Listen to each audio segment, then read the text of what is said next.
ਨਵੀਂ ਮਸ਼ੀਨ ਲਿਆਂਦੀ ਅੱਜ ਸੈਮਸੰਗ ਕੰਪਨੀ ਦੀ।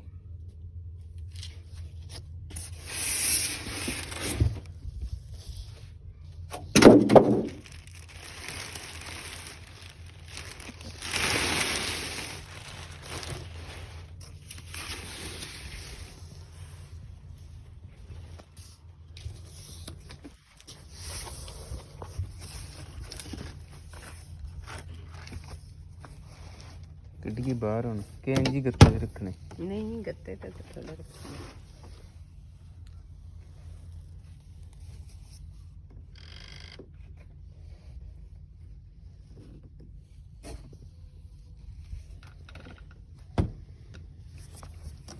ਕਹਿੰਦੇ ਆ ਕੱਟ ਕੇ ਹਨਾ।